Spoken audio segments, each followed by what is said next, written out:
प्यारे बच्चों, आप सभी का एक बार पुनः मैं राकेश कोष्टी बायोलॉजी विंग्स चैनल में हार्दिक स्वागत करता हूं। आज हम पढ़ने जा रहे हैं mechanism of fertilisation in plants, double fertilisation and triple fusion यानी दोहरा निषेचन और त्रिसंयोजन क्या है, एंड स्ट्रक्चर ऑफ ओव्यूल यानी बीजांड की संरचना। तो सबसे पहले हम ये देखें कि पहले हमने पढ़ा पॉलिनेशन के बारे में, यानी मेल पार्ट्स के एंथर सेक्स से मेल गैमेट्स निकलकर फीमेल पार्ट के स्टिग्मा तक पहुंचते हैं, चाहे वो स्वयं के द्वारा पहुंचे या विभिन्न माध्यमों द्वारा पहुंचे। अब आगे हम पढ़ेंगे स्ट्रक्चर ऑफ मेल गैमेट्स अर्थात पोलन ग्रेन्स के बारे में। तो जो पोलन ग्रेन्स हैं उनका निर्माण एंडोशियम के एंथर सैक के अंदर होता है। पोलन ग्रेन्स की जो संरचना है वो डबल लेयर्ड होती है।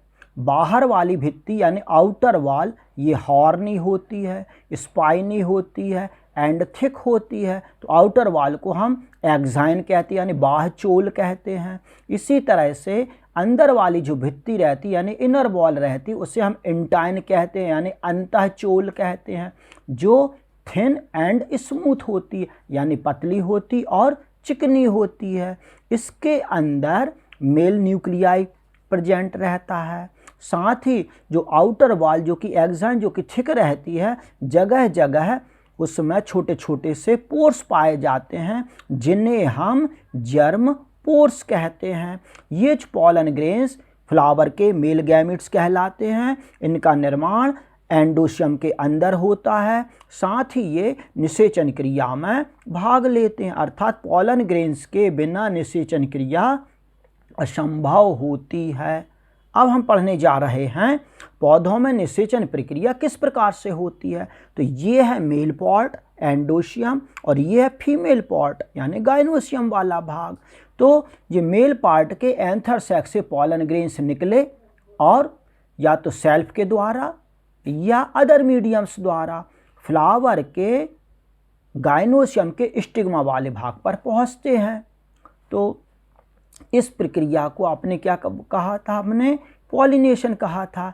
अब पॉलिनेशन के फलस्वरूप परागण तो पहुंच गए, परागकण पहुंच गए, लेकिन क्या होता है स्टिग्मा की अपर जो सरफेस लेयर रहती है वहां से कुछ लिक्विड सब्सटेंस सिक्रीट होते हैं जिनके कारण परागकणों को अंकुरित होने के लिए अनुकूल परिस्थितियां मिलती हैं। परागकण अंकुरित होते हैं और एक ट्यूब लाइक स्ट्रक्चर बनाते हैं जिसे हम पोलन ट्यूब कहते हैं यानी परागनलिका कहते हैं। अब परागनलिका के अग्रसिरे से कुछ एसिड्स और शुगर्स सिक्रीट होते हैं जिनके कारण यह स्टाइल एंड ओवरी के ऊत को घोलती हुई ये परागनलिका आगे की ओर बढ़ती है। तो जो ट्यूब लाइक स्ट्रक्चर बनता है उसे हम पोलन ट्यूब यानी परागनलिका कहते हैं। और यह फीमेल पार्ट तक यानी फीमेल का जो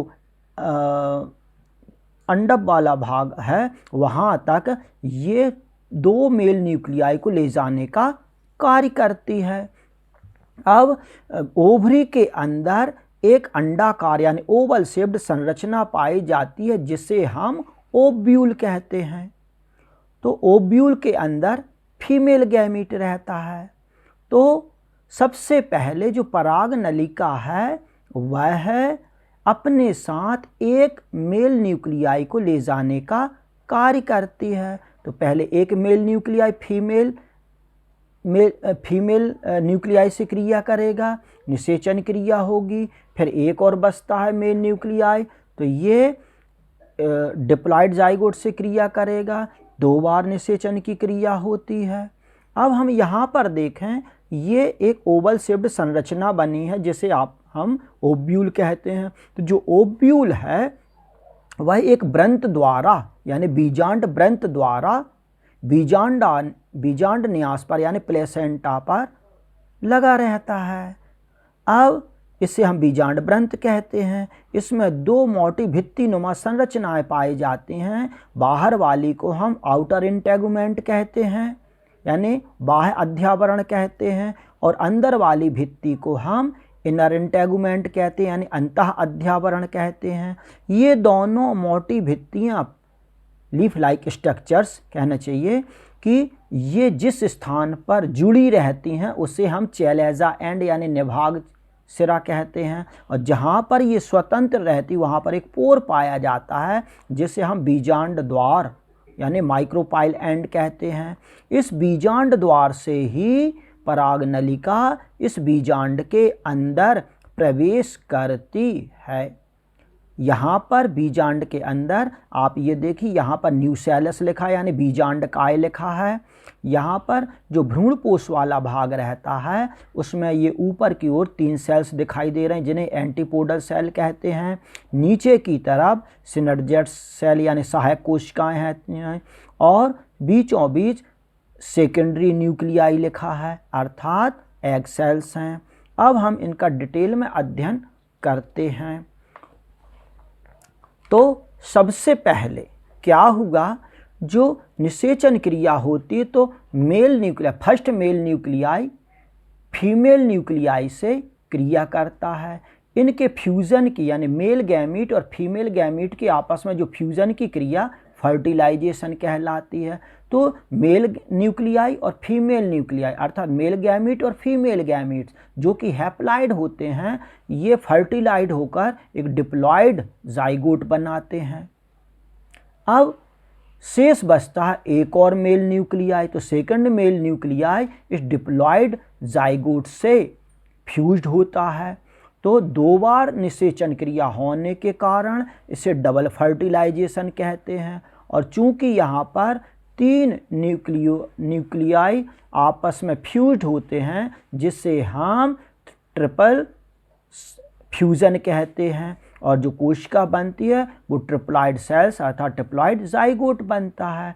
अब इस ट्रिप्लॉइड जाइगोट में डिवाइडेशन होता है, विभाजन होता है, तो 1 से 2 न्यूक्लियाई बनते हैं। यानी ट्रिप्लॉइड जो जाइगोट रहता है उसमें जब विभाजन होता है तो 1 से 2 सेल्स बनी, 2 से 4 सेल्स बनती हैं, और 4 से 8 सेल्स बनती हैं। जो 8 सेल बनी वो एम्ब्रियो सैक के यानी भ्रूण कोश के 4 चैलेजा एंड तरफ चली जाती हैं और 4 माइक्रोपाइल एंड तरफ जाती हैं। इनमें से 4 जो चैलेजा एंड और माइक्रोपाइल एंड तरफ पहुंच जाती, उनमें से एक जो कोशिकाएं न्यूक्लियाई आपस में सेकेंडरी न्यूक्लियाई बनाते हैं या जिन्हें एग सेल्स भी कहा जाता है। चैलेजा एंड तरफ की जो कोशिकाएं रहती हैं उन्हें एंटीपोडल सेल्स कहते हैं, और माइक्रोपाइल एंड की तरफ जो कोशिकाएं रहती हैं उन्हें हम सिनर्जिड सेल्स कहते हैं। लेकिन अलग अलग प्रकार के ओव्यूल्स में किसी में एंटीपोडल सेल्स नष्ट होती हैं और किसी में सहायक यानी सिनर्जिड सेल्स नष्ट होती हैं। यह हुआ double fertilisation and triple fusions. आगे हम ये देखें कि स्ट्रक्चर ऑफ ओव्यूल। तो ओव्यूल बीजांड अंडाशय के अंदर पाई जाने वाली एक अंडाकार संरचना रहती है जिसे हम ओव्यूल यानी बीजांड कहते हैं। यह बीजांड एक व्रंत द्वारा बीजांडासन पर जुड़ा रहता है जिसे हम बीजांड व्रंत या इलम कहते हैं। अब जो बीजांड है वह दोहरी भित्ति वाली संरचना रहती है। बाहर वाली भित्ति को आउटर इंटेगुमेंट्स कहा, इन अंदर वाली भित्ति को इनर इंटेगुमेंट्स कहा। ये न्यूसेलस वाला भाग है यानी बीजांड काय वाला भाग है। इसके अंदर एम्ब्रियो सैक पाया जाता है यानी भ्रूण कोश पाया जाता है। इस भ्रूण कोश में आप देख रहे हैं ये एंटीपोडल सेल्स हैं यानी प्रतिमुख कोशिकाएं हैं जो चैलेजा एंड तरफ पाई जा रहे हैं, और जो सिनर्जिड सेल्स हैं वो माइक्रोपाइल एंड तरफ पाई जाती हैं। बीचों बीच आपको ये कोशिकाएं दिखाई दे रही जिन्हें हम सेकेंडरी न्यूक्लियाई कहते हैं या एग सेल्स कहते हैं। ये है पोलन ट्यूब जो मेल न्यूक्लियाई को लाने का कार्य करती है और बीजांड द्वार से ये प्रवेश करती है। आगे हम देखें, आगे पढ़ने जा रहे हैं कि pollen tube entry into the ovule, यानी जो पोलन ट्यूब का ओव्यूल के अंदर प्रवेश होना, किस तरह से एंट्री करती है, तो ये 3 प्रकार से एंट्री करती है। जब पोलन ट्यूब ओव्यूल के माइक्रोपाइल एंड तरफ से प्रवेश करती है, यानी बीजांड द्वार छिद्र से प्रवेश करती है, तो उसे हम पोरोगेमी कहते हैं। ये चैलेजा एंड, ये माइक्रोपाइल एंड, ये फ्यूनिकल यानी बीजांड ग्रंथ है, ये पोलन ट्यूब है और ये मेल गैमेट्स इसमें से इसके थ्रू अंदर तक जाते हैं। तो पोलन ट्यूब यहाँ पर माइक्रोपाइल एंड से प्रवेश कर रही है, इसलिए इसे पोरोगेमी कहा। इसी तरह से जो सेकेंड है मीजोगेमी, मीजोगेमी इसमें जो पोलन ट्यूब है ना तो ये चैलेजा एंड तरफ से प्रवेश करती है ना ही माइक्रोपाइल एंड तरफ से, बल्कि इसके बीचों बीच से प्रवेश करती है, तो इसे हम मीजोगेमी कहते हैं। ये कुकुरबिटेसी फैमिली के अंतर्गत ऐसी स्थिति देखने को मिलती है। इसी तरह से जो चैलेजोगेमी है, इसमें पोलन ट्यूब ओव्यूल के अंदर चैलेजा एंड से प्रवेश करती है, इसलिए इसे चैलेजोगेमी कहा। ये कैजुएराइना में यह स्थिति देखने को मिलती है। इसके बाद है टाइप्स ऑफ ओव्यूल। तो टाइप्स ऑफ ओव्यूल में हम देखें यानी बीजांड के विभिन्न प्रकार। तो विभिन्न प्रकारों में हम ये देखेंगे, सबसे पहले है आर्थ्रोट्रोपस ओव्यूल्स, यानी सीधा ओव्यूल। ये कम स्थिति ये दिखाई देती है। इसमें आप देखिए जो सीधा ओव्यूल है माइक्रोपाइल एंड ऊपर की तरफ, चैलेजा एंड नीचे की तरफ, यानी माइक्रोपाइल और चैलेजा एंड फ्यूनिकल यानी बीजांड ग्रंथ एक ही डायरेक्शन में, एक ही सीध में स्थित होते हैं, इसलिए इसे हम आर्थ्रोट्रोपस ओव्यूल यानी सीधा ओव्यूल कहते हैं। ये स्थिति दिखाई देती है पॉलीगोनल में।